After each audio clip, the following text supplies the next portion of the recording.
Okay, so it's day 234 since Russia invaded Ukraine. I mean, it's hard to imagine.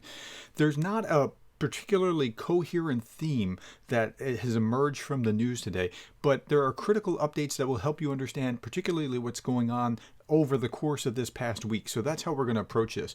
I'll try to put it in some kind of coherent order so that it's easy for you to understand and digest, but it's not like one theme like the Elon Musk theme yesterday.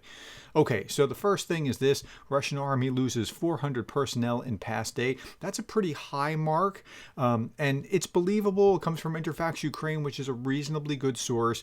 If it was in Pravda, I'd be like, want to be careful. But okay, now I have a harder time with that the Russian Federation has lost about 64,700 personnel. I think that number is high. I think it's a bit inflated. I'm thinking, now that's killed, okay? And then you'd have a multiple of about 3 for wounded, and that would put us at 200,000 some odd Russians killed or wounded, and I think that's exceedingly high. I think the number is about half of that. 100,000 is probably about where we are with killed and wounded, and we haven't seen an estimate for a while. However, I find this to be really useful. Liquidated tanks and the number of combat vehicles destroyed and artillery and whatever else. This is a lot easier to calculate than the number of actually killed on the battlefield, so I think you can actually stand by these numbers a lot more easily. Okay, next.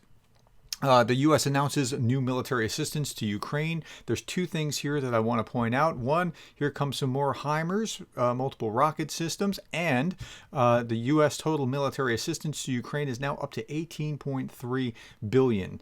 Some people will look at that and go, oh, 18.3 billion, how much are we in debt? And others will go, that's what they need. They need this to be able to defend themselves. And I'm more in the latter.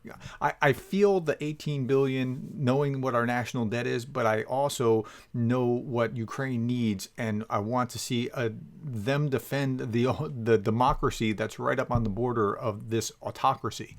Okay, here is Yermak talking about they still haven't gotten into Oklavina. Remember, about 2 months ago when the Russians blew up the prison holding the Azov prisoners, and then they claimed that it was American HIMARS missiles that did this.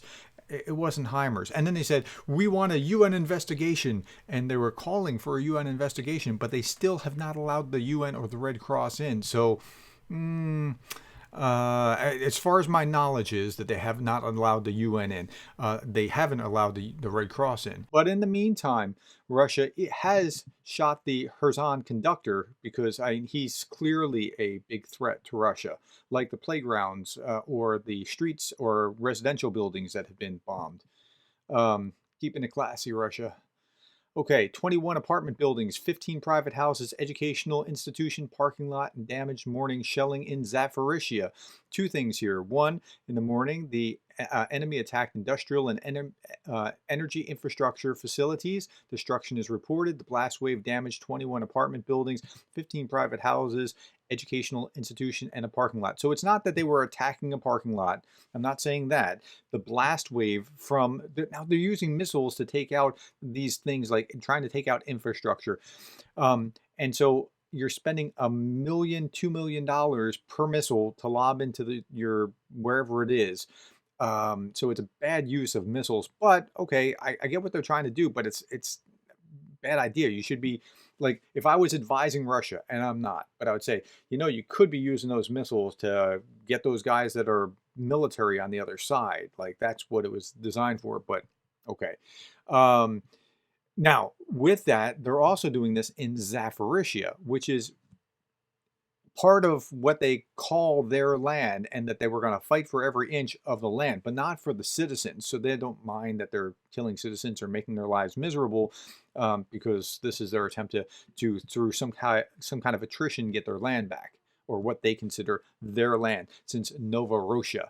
So that reminds me, while we're at it, one of our viewers, Steve Osborne, said for most of the time Crimea, so we always hear about Crimea, it was Russian land, it was Russian land, it was Russian land. Well, it was the Mongols' land, the Golden Horde. It was part of Turkey, the Ottoman Empire, as Steve Osborne pointed out correctly right here, part of the Ottoman Empire. Not to mention, it was independent Crimean Khanate. I don't know exactly how to pronounce that. Prior to that, it was Greek. The Venetians were there. The Lithuanians were there too, but I don't think they ever controlled it. I think they were down there, and I'm sure that they were in the real estate, but I don't think they controlled it. But that was all before 1783, when it became Novorossiya, New Russia. So the Russians claim that this is their land, but there's a lot of countries that could lay claim to this particular real estate. So good job pointing that out, Steve. You get the gold star for today. Russian strikes hit energy infrastructure also in Kiev region. And so what happened here, all that's necessary today is to approach electricity consumption as rationally as possible. In another article, they're asking them to ration. We ask customers to consume electricity carefully. Today, the enemy made another barbaric attack on critical infrastructure. As a result, the power infrastructure facility in Kiev region suffered heavy damage, but they're already working to restart the power supply. By the way, I triangulate as much as possible. So here's Radio Free Europe, here is Interfax Ukraine, here's The Guardian. So 3 sources from 3 different countries to get a sense of what's going on. 1 missile seriously damaged a key energy facility in the region around the Ukraine's capital. 10 missiles and 4 drones hit locations in the southern city of Zaporizhia. So it's the same stuff, and you're hearing it from multiple angles. And there were periodic electricity blackouts, but it appears that they're restoring the power now. Okay, next. First Russian soldiers arrive in Belarus for a new joint force. Okay, this is something that Lukashenko does not want. To justify the new joint force, Lukashenko accused Poland and Ukraine of training militants to attack Belarus and cited a direct threat. We talked about this a few days back. He also accused Ukraine of planning attacks on the territory of Belarus from the south. Analysts say Lukashenko has been reluctant to send troops, especially since a wave of protests in 2020 exposed his immense unpopularity at home. But he's caving to pressure from Russian President Vladimir Putin.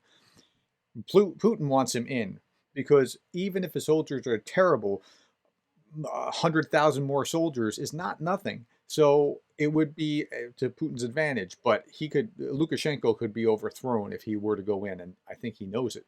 Okay, now it's time for fun with Russian state media. Okay, so the first article I want to go through here is really interesting. Merkel defends a very rational Russian gas deal. Okay, this is RT's perspective of this, trying the way they paint this. Germany's former chancellor, Angela Merkel, has said that she does not regret her decision to sign natural gas deals with Russia during her 16 years in power, arguing that Moscow has been a reliable energy supplier and offers lower prices than its competitors. Okay, so from where she was, now, the person that does the thing is rarely the one that's going to criticize the thing that they did. Okay, so that's the first thing. Second, in hindsight, going back 16 years, you couldn't have seen what was going on here. We didn't have Crimea yet. We didn't have the seizure of the regions in the Donbass yet. So, going back 16 years, you're not even to Georgia yet. So, okay, I give her a little bit of a pass. But she made a critical mistake. Going after the cheap energy prices, she was beholden to one supplier.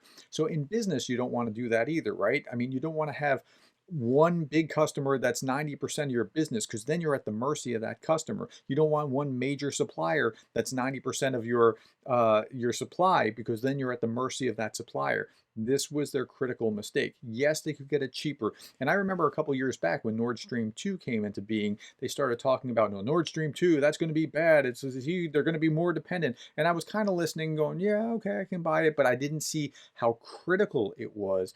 And it turned out to be incredibly critical. Speaking to reporters, she said from the perspective of that time, and that's fair, from the perspective of where she was, she couldn't see what was coming down the pike. Okay, it was very rational and understandable to obtain pipeline-bound gas from Russia, which was cheaper than liquefied natural gas from other parts of the world. And that's true, and that's fair, and I get it. But again, the way the piece reads is like, oh, you could still get it from Russia. It's cheaper. It's better. Joke's on you. Okay. Next, Pravda. Ukrainian defense enterprise reveals which country stands behind all Kyiv's operations. I'll let you guess. It's the United States. It's the evil empire that is, or as Putin called us, the empire of lies. And he spoke about who's in control. It's the U.S. authorities over armed forces, and they're behind the Crimean Bridge. So what happened here is that the head of the Association of Defense Enterprises in Ukraine, politician Sergei Peshansky, was pranked by a prankster who called and pretended to be the U.S. ambassador, and so he spoke fairly freely about the control of U.S. authorities and that kind of thing. Now the U.S.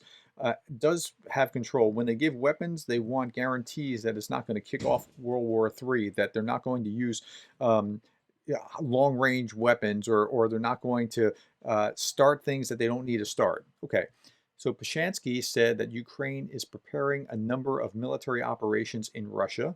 According to him, now that may or may not be true, but that's what they're reporting.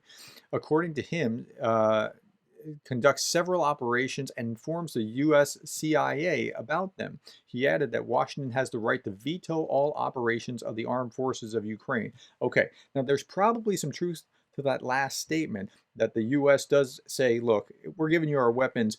We want to make sure that this or that or the other thing doesn't happen. I can see that that's probably true, but that is the way that they've spun it, like as if they're the puppet masters pulling the strings, where from the Ukrainian perspective, thank you for the weapons. So it's kind of a different thing than what you'd say, but that's how most of Russian media actually operates. Okay, so in an upcoming video, I'm going to show you Russian propaganda that I created that will give you a sense of how easy it is for them to manipulate the facts, and you'll see what I'm talking about in just a moment. Here's yesterday I was talking about Elon Musk.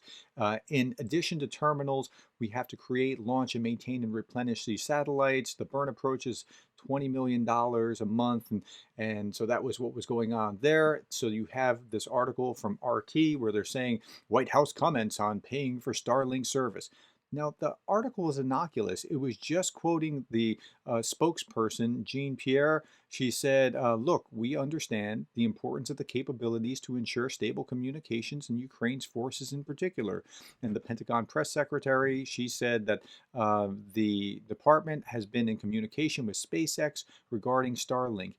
The DoD understands the fragility of satellite communications, not just on the battlefield, but within the country. And they go on, and they don't, but the spin is like as if something actually happened, and that's really the misery of that, is that they pretend like there's a story, when in reality what actually happened is that Musk reversed himself and said, okay, that's fine, I'll keep funding Ukraine government for free for Starlink.